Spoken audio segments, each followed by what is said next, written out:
गलील की झील के किनारे, जहां सूरज अपनी किरणें बिखेर रहा था, कुछ मछुआरे अपनी नावों के पास खड़े अपने जाल धो रहे थे। पूरी रात मेहनत करने के बाद भी उन्हें कुछ हासिल नहीं हुआ था। तभी वहां एक अद्भुत घटना घटी। जो हुआ वह किसी चमत्कार से कम नहीं था। यीशु ने अपने शिष्यों को परमेश्वर की सामर्थ्य का अनुभव करवाया। यह कहानी पतरस के विश्वास और आज्ञाकारिता पर आधारित है। चलिए इस अद्भुत घटना को विस्तार से जानते हैं। गलील सागर के किनारे कुछ मछुआरे रात भर मेहनत करने के बाद निराश बैठे थे। उनमें पतरस और उसके साथी थे, जो पूरी रात जाल डालते रहे, लेकिन एक भी मछली नहीं पकड़ी। थके हुए पतरस और अन्य मछुआरे अपने जाल धो रहे हैं और बातें कर रहे हैं।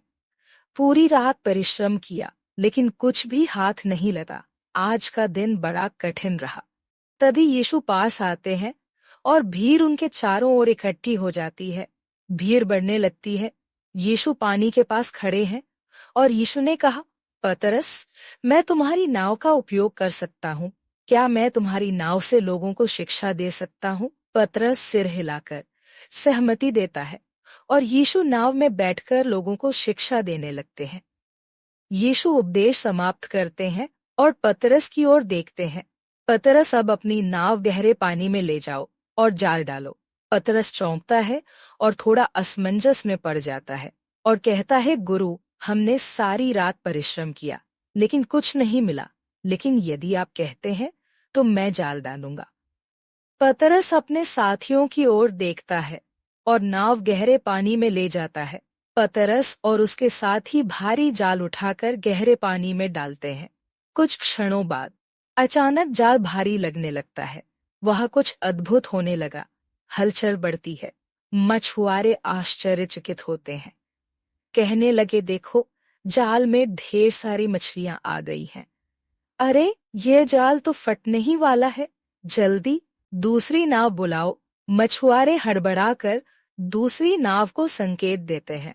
नाव आकर सहायता करती है, लेकिन इतनी अधिक मछलियां होती हैं कि दोनों नावें लगभग डूबने की स्थिति में आ जाती हैं। नाव किनारे आती है। पतरस यीशु के पास आता है। उसका हृदय परिवर्तन होता है। पतरस घबराकर और भावुक होकर यीशु के चरणों में गिरता है। प्रभु, मैं एक पापी मनुष्य हूँ, कृपया मुझसे दूर हो जाइए। मैं इसके योग्य नहीं हूँ। यीशु ने स्नेहपूर्वक कहा, पतरस, मत डर। अब से तुम मछुआरे नहीं, परंतु मनुष्यों को पकड़ने वाले बनोगे।